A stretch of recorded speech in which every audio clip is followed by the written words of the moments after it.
So today we're diving into one of the most famous examples of AI bias in hiring, Amazon's failed recruiting algorithm. This case is important because it shows how fast AI is spreading into everyday business decisions and how easy it is for things to go wrong when companies don't understand the data their systems are learning from. So here's what happened.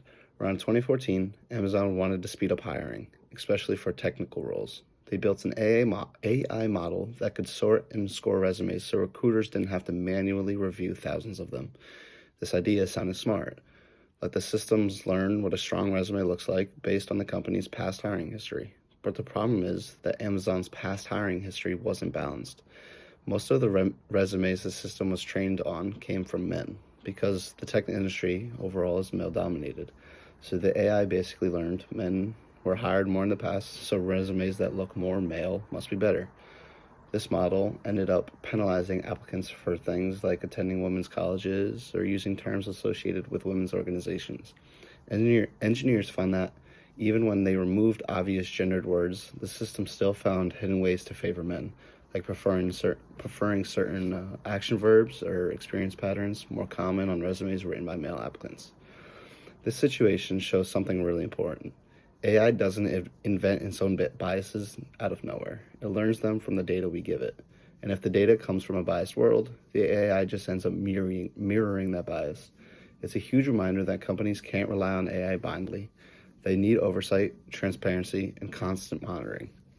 Nick's going to pick up from here and explain more specifically how the AI ended up becoming biased and why fixing that kind of problem is way more complicated than just deleting a few words. Thank you, Lawson. And now we're going to take a little bit deeper of a look at why Amazon's AI became biased and why issues like this are so hard to fix. A machine learning model works by finding patterns from past data. So, for hiring tools, that means looking at which resumes were historically rated highly or led to job offers and learning the patterns behind those decisions. The problem is that the model doesn't understand context. It doesn't understand fairness or diversity either. It only knows what patterns help predict who got hired beforehand. So in Amazon's case, the AI learned that resumes with certain phrases, college backgrounds, or job histories were more likely to be associated with successful candidates. Because most of those past successful applicants were men, the system quickly started connecting anything associated with women as less desirable. What's really tough here is that the bias didn't just exist in the obvious places like the word women. It also hid in things like job titles, clubs, writing styles, and even the order certain skills were listed in. These subtle cues can become gender proxies without anyone even realizing it. Engineers tried to adjust the system, but every time they corrected one area, the model found a new pattern that still indirectly favored male candidates. That's what makes AI bias so tricky. It's not usually a single feature causing the problem, it's hundreds of small correlations spread throughout the data. And unless the entire data set is rebuilt from the ground up, the model can keep finding new ways to recreate the same bias. This is also where research comes in. So, studies show that even well intentioned AI systems can accidentally discriminate on the basis of gender, race, or socioeconomic status unless they are specifically tested for fairness. This is why experts recommend regular audits, testing across demographic groups, and transparency about how the model works. And now Evan will talk about what companies can actually do to prevent these problems and why this case matters not just only for Amazon, but for any business thinking about using AI in hiring. Thanks, Nick.